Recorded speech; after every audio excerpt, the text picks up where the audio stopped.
Sa mga pangyenot na bareta, babayi gadan kan pagsasaksakon kan dating live-in partner. Saro gadan tulo irido sa magkasuway na diskwido sa Camarines Sur asin Sorsogon.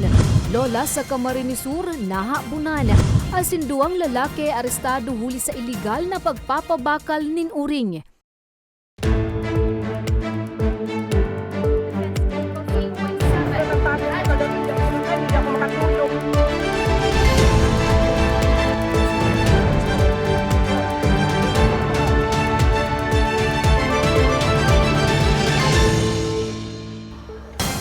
Maray na hapon, Huwebes, Marso 9, taong 2023. Uninan mga baretang Tatak, Bicol. Madadangugmanan mga baretang ini sa 88.7, Radyo Uragon Catanduanes sa 90.7, Radyo Uragon, Legazpi. Babayi gadan kan pagsasaksakon kan dating live-in partner sa Bakakay. Detalye sa report ni Carmelo Balya. Sa lanob kan pigrerentahan na harong sa Purok 2 Barangay Panarayon, Bakakay, Albay, may hiling paanman siya nindugo gikan sa kamot kan 39 anyos na si Myla Cardano na pinagsasaksak nin 24 beses kan sa iyang dating live-in partner na si Jonathan Buela, 42 anyos kan Purok 7 Kadakulaan, Barangay Sugod kan parehong banwaan, pasado alas 10 din banggi, Martes, Marso 7. Ang 12 anyos na aki ninda Myla asin Jonathan, tandang-tanda pa ang naging komosyon antes ang pananaksak kan sospek. Istorya niya, huli ta kumpleanyo kan sa iyang tugang, nagkaigwan nin halipot na pagtipon-tipon sa indang pigrerentahan na residensya ang sa iyang ina asin ang sa indang mga kapartidaryos. Katunayan, inimbitahan padaakan sa iyang ina ang sospek. Kan tapos na ang pag-urugma, uminabot ang sospek na nasa impluensya nin alak asin nagpuunang mag-amok. Antes ang pananaksak, siya subuot na ang inot na pig-initan kan sa iyang ama sa paagi nin pagtulok sa iya. Ang pagsuriyaw kan sa iyang ina asin kan sa iyang mga tugang, binutosan subuot siya kan sa iyang ama da nga nagpasiring sa iyang ina. Digdi na pigparatandul asin pinagsasakdan sa iyang ina na si Myla. O di nagtaram si Kuya Dandan, butyanan mo yan, taake mo yan, kanadangog ni man. So pangarang ko, di nagluwas si ma, duman ako binutyanan si ma pinalit, luwas si ma, nagduman man si ma sa duyan, madulag, di naabot subuhok, buda ka ito, tinandol pa siya duman sa pustik ang kahoy, buda pinaigda, duman natig para saksak. Base sa mga testimonya kan mga testigo, nagpurbar pa man subuot ang biktima na magdulag, alagad day naguntok ang sospek hasta sa binukod ang biktima. Digdi mismo sa likod kang natitindugan ko, digdi binawian nin buhay ang biktima. 10 metros hali sa pagrerentahan nindang residensya. Huli sa namating komosyon sa nasambit na residensya, tulos na nagresponde ang mga tanod sa barangay na saktong nasa pagronda. Digdi man naaktuan ang sospek na papadulag bitbit ang ginamit na panaksak. Kung pag-imali mo kutsilyo po sir, tigpapababa mo pero sa kutsilyo sir, na ibaba tabi sa kutsilyo na i-surrender. Tapos pag sabi sir, binadulan ko na po sir sa digis sa may kamot sir. Tani mababa niya so Nagbalo ba siya, sir? Pag sigaw noon, niresponde, tumakbo. Nung nasalubong ko po siya, umatras ako, bumalik ako, tinawag ko si partner. Iyon na po itong nakaano na po kami. Pabalik duman na po siya, lumaban na kami. Tig-anuhan na po kami, tig-ambahan na po kami. Sigun kay punong barangay Elias Banyari Sr., sarong taon naman na nag-aarkila sa indang barangay ang biktima kaiba na patkening aki. Nagtatrabaho bilang katabang sa harong sa syudad ng Legazpi ang biktima. Minsan sa nasubuot mag-uli ang biktima asin solamenting ang 17 anyos na mato ang aki ang nag-aasikaso asin nawawalatan sa tulupang tugang. Mayo man na record sa barangay ang biktima. Dapat mag-irintindihan ang mag-agom-agom. Minsan, lalo na ni mga aki-aki pa, sa silos nangyayari ang mga arugaan na insidente. Kaya ako nakikimahirap po sa mga mga kabarangay ko, nalikayan ta ang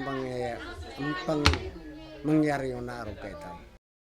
Para sa nabayaang ama ni Myla, mabuot, mapinadaba asin responsabling aki, tugang asin ina ang biktima. Dai niya sa nadahunaon na sa siling na sitwasyon matatapos ang buhay ni Myla. Ginibo niya kay Myla sa mato ako, dapat igwas siyang parusa sa totoo ko. Na siyempre, makulog man sa buot ko, taki ko baga mato ako. Yung man sa nampigo ko niya sa iya. Dahil manakaano sa iya, sinakat niya sa harong. Birthday naman kang ito si bunsong babae, bunsong babayi. O kundi nga na kaputan siya sili, so matua. Sigun kay Police Captain Romeo Belen kan baka kay MPS, selos ang pigtutok dong rason kung taano tanako ang saksakunin 24 beses kan sospek ang biktima. Normal lang siguro na nagkakaigwa iriwal. Tapako man kuan ang perfecto talaga ang kuan. Ang kabos na mag-araw, nagkakaigwa man talaga ang diit na pag pasuruway-suway na minsan nga minaabot sa physical na pangungulog. Pero dapat so kuan ang pinaka the best diyan kung magkaigwamang ki problema ang sarong mag-agaw bago ani magturo kay puan isettle nganing dai kitang bagabat na pag-isipon. Napag-araman man na dati na nakakulong ang sospek sa kasong attempted rape matapos na baluon na lugusan ang mato ang aki kan biktima sa primero kay ning esposo. Binalo man kan news team na kuwaan pahayag ang sospek alagad nagsayuman ng maghampang pa sa kamera. Sa presente, nasa nga tananin kasong homicide ang suspect asin nasa kustodiya na kan Bakakay Municipal Police Station. Nakapatente naman ang bangkay kan biktima sa residensya kan siyang ama sa barangay Sugod kan parehong Banwaan. Para sa mga baretang tatak Bicol, Carmelo Balya. Estudyante gadan kan mabunggo nin motorsiklo sa Camarines Sur. Detalye sa report ni Nomer Corporal.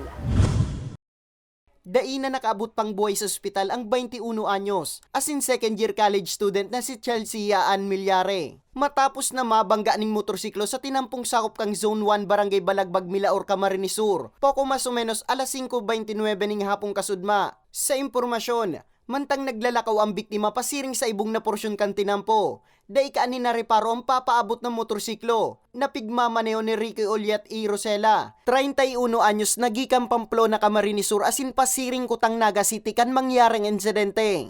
Sa kusog kang pakakabangga, luminasik ang biktima. Mantang nakatama naman ang motorista sa ipigtapang bakal sa gilid tinampo. Naidarapa man si Milyare sa ospital, alagad pigdeklaraman sa nang dead on arrival. Siya hali sa balyong tinampo. Sa igwa lang po garong tigdumanan. Pag balyo niya pasiring sa inda. Ini na pong side na ni, kung hali ka pong Pamplona or San Fernando, ining right side na po yan. Yan ang sa indang harong. Yawan na po siya sa haranikang sa indang gate. Naabot pa rin po siya. Maswerte naman na nakasalbar ang nakabunggong driver sa insidente. Sigun pa kay Police Captain Pili, mayo man na naipresentar na magkakanigong dokumentos ang nakabunggong driver. Nangunyan ang nasa kustodiya paninda. Na-discover ka po na mayo po siyang driver's license and si vehicle niya po registered sa pangaran kang sarong nagangaran na Alvi A. Agna. And sa katuya naman pong pedestrian, magdoble ingat po lalo na ang katuya pong tinampo is masiwas. Sa ibasang magbalyo sa tinampo, pag-araw po kaya na po cleared both sides ang katuya po tinampo bago magbalyo. Naampang sa kasong reckless imprudence resulting to homicide ang suspect. Para sa mga baretang tatak Bicol, Nomer Corporal. Municipal Most Wanted Person kan Talisay, Camarines Norte, voluntaryong nagsuko. Detalye sa report ni Carmelo Balya. Personal na nagpasiring sa Talisay Municipal Station ang 27 anyos na si alias Juncan Barangay San Francisco, Talisay, Camarines Norte. Nga ni voluntaryong isumiter ang sa iyang sadiri, huli sa krimen na nakumiter ka nagtalikod na taon. Sigun kay Police Lieutenant Colonel Rogelin Peratero kan Camarines Norte Police Provincial Office, alas 8:20 nin aga kasudma, Marso 8, kan mag-abot ang suspect sa nasambit na hipatura. Kasabay kan pag-surrender, ang pag-ako man ni alias June sa panlulugo sa sarong 30 anyos na babayi na ginibo kay ni subuot sa laog mismo kan residensya kan sa iyang biktima. Voluntaryong sumuko si June sa pulisya para po magbigay ng liwanag tungkol sa kanyang pending warrant of arrest sa kasong rape through sexual assault sa ilalim ng criminal case number 223390 na ipinilabas ng RTC Branch 38. Sa ginibong pagsuysoy kan otoridad, nakumpirmar na balido ang mga inihatag na impormasyon kan sospek. Napag-araman, naigwang mandamiento de aresto si alias June na ipigpaluwas kan RTC Branch 38 Daet Camarines Norte huli sa kasong panlulugos. 200,000 pesos naman ang rekomendadong piyansa. Kung igwa pa po kamong naaraman na mga tao na may kaso, as in may pending warrant of arrest, pwede man po sindang voluntaryong sumuko sa bawat munisipyo, igwa po kitang mga police station para po matabangan. As in, isasaro po ini sa rason para po mapababa ang kaso kapag ang sarong may warrant of arrest ay voluntaryong sumuko. Sa presente, nasa kustodiya na Talisay Municipal Police Station ang sospek para sa magkakanigong disposisyon. Para sa mga baretang tatak Bicol, Carmelo Balya. Tulo erido sa banggaan induang bihikulo sa Sorsogon. Asin duwang lalaki arestado huli sa iligal na pagpapabakal ning uring sa Camarines Norte. Yan asin iba pang bareta sa samuyang pagbabalik.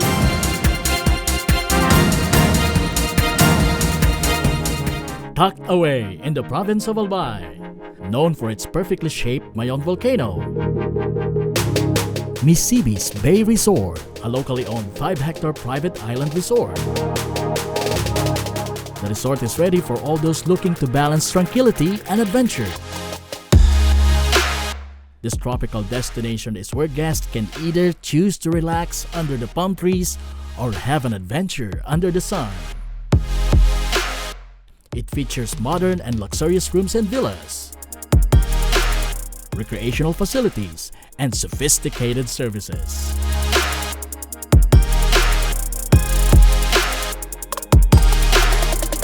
Come and experience Misibis Bay Resort, your tropical island getaway.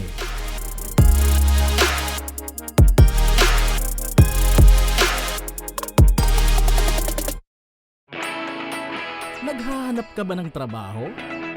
Marunong ka bang mag-shoot ng video? Mag-edit? Magaling ka ba sa social media? Willing ka bang matuto? Graduate ng journalism o may alam na sa media? Apply na dahil naghahanap kami ng videographers para sa Camarines Norte, Sorsogon, Camarines Sur, Catanduanes at Masbate. Ipadala ang inyong resume sa actioncallcenter@gmail.com at maging pinakabagong miyembro ng aming team. Tara na! Apply na!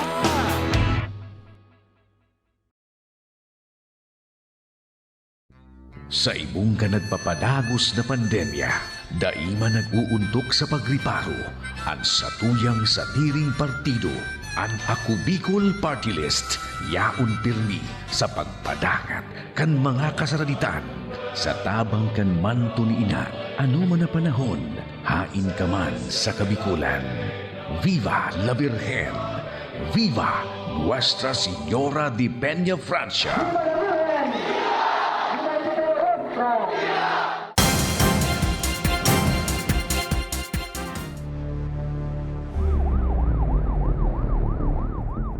Nagbabalikan Ako Bicol Online TV. Tulo irido sa banggaan nin duwang bihikulo sa Sorsogon. Insidente naman nahagop sa CCTV. Detalye sa report ni Nomer Corporal.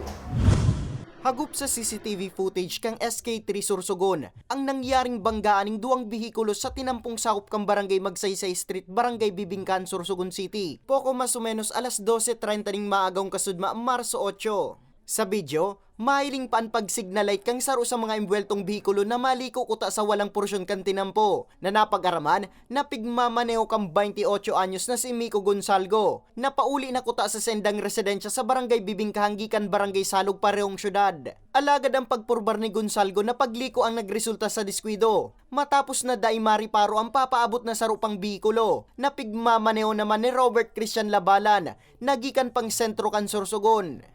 Habang ining bios, malip turn, malaog sa gate kang bibingkan kang OLB, ini man na nabangga ini ka ining Hyundai. Actually, ang may negligence duman ining BIOS dahil malawag siya duman sa maliton siya, dapat ilingon niya muna kung may kasabatan siya o may umaovertake sa iya. Dapat clear ang sa iya na kuyan pag left turn para naiwasan ko na so aksidente. Suminapo ning lugad sa manlain-lain na partikan sa indang hawak ang mga embweltong driver. Dangan ang lunad ni labalan, na anas man na ipigdara sa pinakaraning ospital. Actually, dahil sa mga magkamidbid man lang sinda, nag-ulay na lang sinda na magtataban lang sinda para mapakarayan sa indang mga sasakyan. Sa mga drivers lang po, lalong-lalo na itong mga nag-aagidig di sursugon, dapat po luhay-luhay lang kita. Maging maingit sa pagmaneho dahil po ikaw kitang mga pamilya, may nagalat sa tuya. And so mga driver na lalo itong mga maluya man lang ang dalagan, digdi lang po kita sa right side magpadalagan and pirmi po kitang mag-ingat sa pagmaneho. Sigun kay Police Major Mariones, inipamansan ang primerong aksidente sa syudad Gunya na bulan. Sa presente, nagpaparayray pa ang mga embweltong persona sa ospital. Para sa mga baretang Tatak Bicol, Nomer Corporal. Lola sa Camarines Sur nahabunan. Detalye sa report ni Miriam Manalili. Bako sana sa rumbes, kundi 3 beses nang nahabunan ang 82 anyos na si Josefa Barela, kambarangay sa Linggugon, Minalabak, Camarines Sur. Istorya niya, piglakaw niya ang sa iyang pensyon sa Naga City kasuudma Marso 8. Antis maghali, tinugon niya pa ang sa iyang makuapong paratokdo na si Jessel Ann Palmiano na antes magpasiring sa eskwelahan, syertohon ng gad na nakalak ang pintuan. Dai niya na daahunao na liwat naman siyang mabibiktimanin mahabon.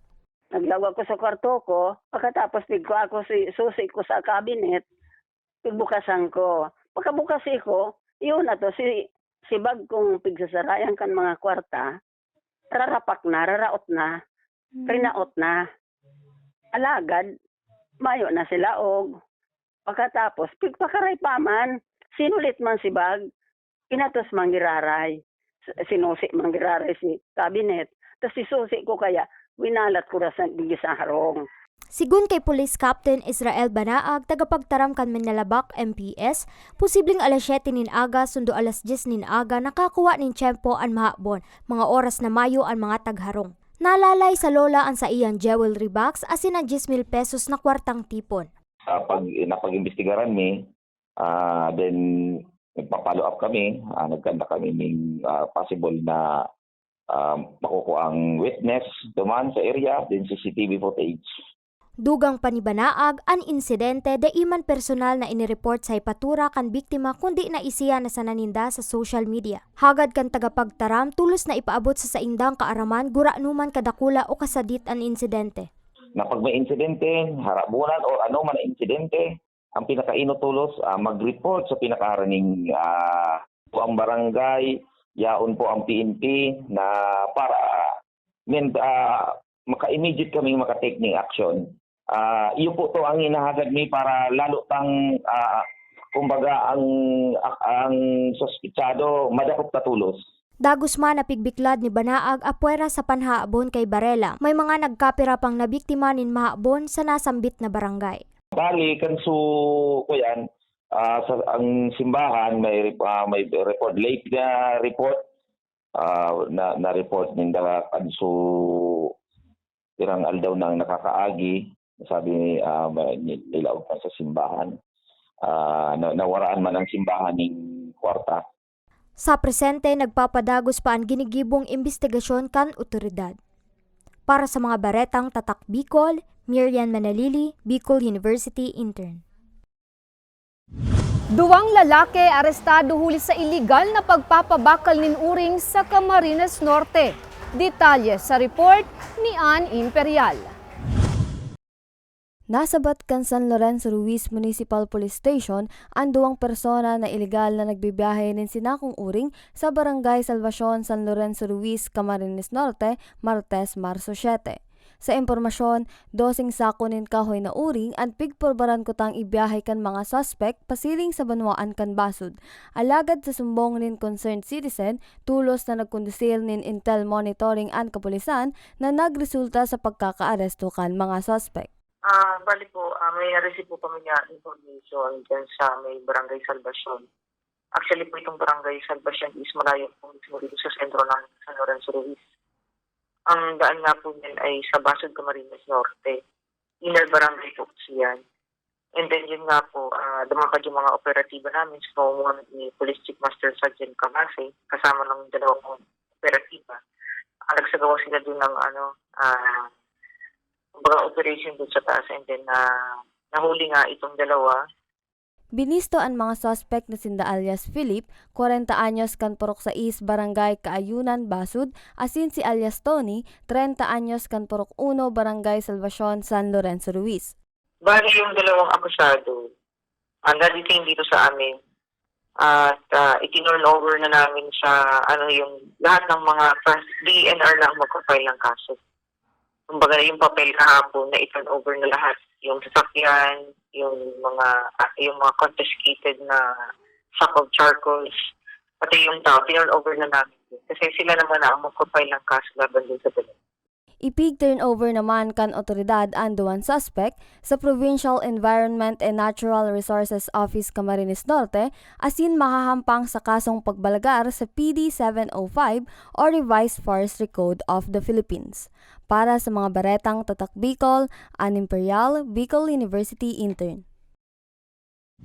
Asin yan ang katiripunan kan mga baretang Tatak Bicol. Ako si Jen Nunez. Salamat!